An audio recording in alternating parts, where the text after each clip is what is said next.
Most people just walk right past this amazing sketch if they visit the brand new renovated Los Angeles County Museum of Art David Geffen wing. You probably just look at it and think, okay, yeah, that's standard museum fare. This pristine, muscular tribute to a classic, heroic masculinity. And it's exactly what the art establishment would want you to see, but you'd be completely wrong. So if you look closer at the shadows, the skin, the posture, you realize that hidden right in plain sight are coded clues that completely subvert everything you think you know about historic masculinity. So this isn't like a patriotic tribute to military strength like you would expect in art. What you're actually looking at is a deeply eroticized, obsessive studio ritual born out of an imperial crisis in France. The artist is Pierre-Paul Prud'hon, and this is from the early 1800s. It's a secret middle finger rebellion that completely changes how we look at the male body, and it was formed inside a tragic, scandalous love affair that ended with a razor blade to the throat. So to understand why this drawing is so dangerous, you have to look past the muscles, if you can, and look at the paper itself, first of all. Look at the tint. This is black and white chalk on blue paper. In 19th century Paris, blue paper wasn't in any way a luxury stationery. It was just a cheap, everyday wrapping and ledger paper.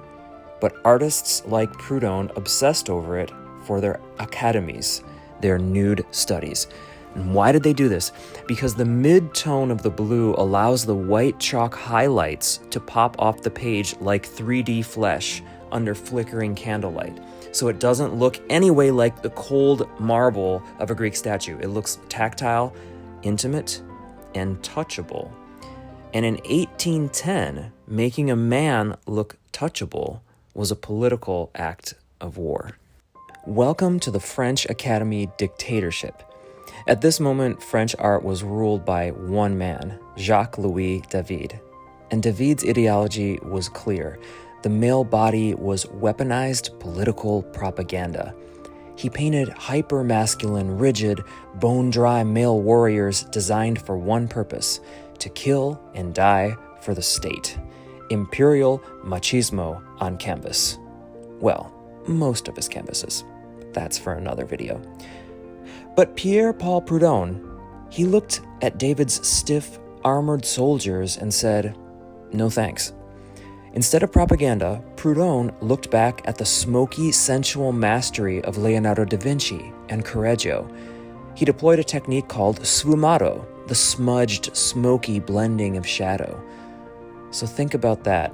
Hard, defined lines make a body look like iron armor, but smoked-out shadows, they make a body look like yielding flesh.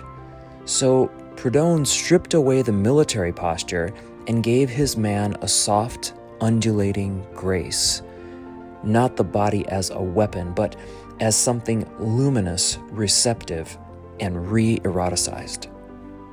So let's imagine that we're going to step inside the room where this actually happened. What would it have been like for the people doing the sketch and the person being sketched? We actually have some interesting insight into this that I will get to in a moment. But first, let's look at what this model is doing. It's not anything heroic. He's not about to stab someone with a sword. He's not about to ride off into battle on a horse. He's holding up a tiny statuette, kind of like an offering or something maybe even to contemplate, and his other hand is at rest. So this is the classic studio setup for what's called a living statue. But we can't completely romanticize the experience. These professional male models of Paris were not elites. They were very much working-class men or ex-soldiers, sometimes desperate laborers, making a living by standing completely naked in freezing, drafty, candlelit rooms for hours at a time. Look closely at the tension, for example, in the calf and the foot muscles. This isn't just artistic license. It's probably the agonizing reality of a man trying to maintain this kind of godlike pose while his limbs are going numb from the cold. But it was much better than what he experienced as a soldier, and probably still a lot better than what he was experiencing as a day laborer. So this was actually a difficult but attractive job for many people that were not from wealthy families. And of course, we also don't know if there was also a bit of pride involved and perhaps a bit of an erotic relationship between the person who is the subject and the painter. That is something just for our imaginations. But much is left to the imagination. But here's where it gets really scandalous, especially with regards to Prud'hon. So Prud'hon sat there for hours, his eyes tracking exactly how the candlelight rolled over the groin, the lower abdomen, the swell of the hip.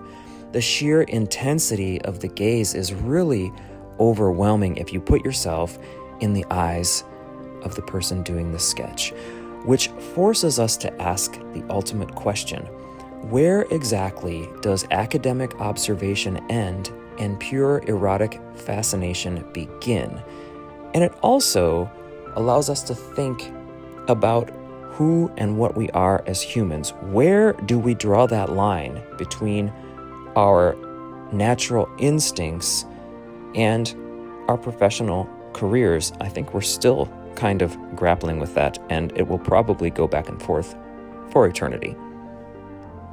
Before I finish this story, I know that most of you will not be able to actually travel to these museums, so I'm making these sketches and the paintings that I talk about in my videos available for purchase on my website. Shipping is always going to be included, so the price that you see is the final price.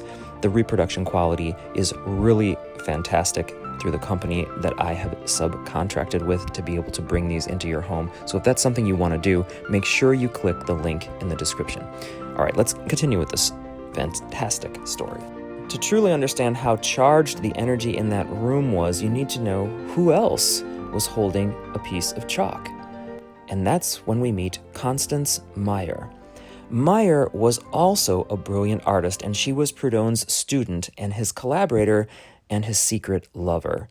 Prud'hon himself was trapped in a nightmare marriage to an alcoholic wife who'd eventually be committed to an asylum. Meyer and Prud'hon shared a studio complex inside the Sorbonne, working side by side, drawing the exact same naked male and female models. So when we look at this hyper-fixated sensual study, we aren't just looking at a piece of art in a museum in Los Angeles.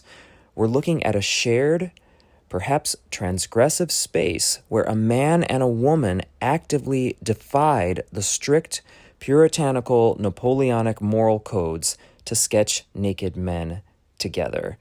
Remember, Jacques-Louis David definitely had some coded imagery, but he always covered up the front. So that's a difference. So there was boundary pushing going on in the early 1800s. But this boundary pushing romance was headed for a horrific end. In 1821, right at the end of this drawing's estimated date, the government evicted them from their beloved studio. Crushed by a sudden wave of deep depression and devastated by Prud'hon's refusal to marry her even after his wife passed away, Constance Meyer made a catastrophic choice. She walked into the studio and she picked up Prud'hon's own shaving razor and cut her own throat. She died right there on the studio floor, and shattered by guilt and grief, Prud'hon became a ghost of a man. He died broken just 2 years later, spending his final days entirely consumed by finishing Constance's uncompleted paintings.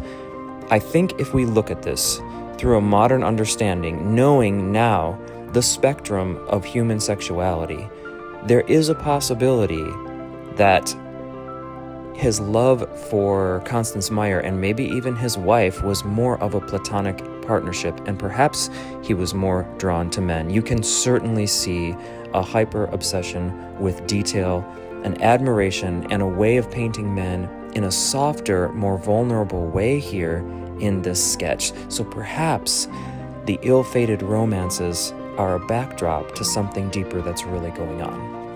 So why was this sudden, desperate obsession with drawing perfect, unharmed male bodies becoming prominent not only for Prud'hon, but for others in the early 1800s. Why did we stop wanting to paint them as warriors, and why do we not want to paint them wounded, like heroes? And the reason is because there was a brutal reality going on outside the walls. The youth of France were being systematically slaughtered in the brutal collapse of the Napoleonic Wars. So this drawing wasn't just a sketch. It was a psychological sanctuary. It was a way to preserve the beautiful male form while the real world tore it apart with cannon fire. And so that soft, vulnerable male gaze, it didn't die in that blood-stained studio.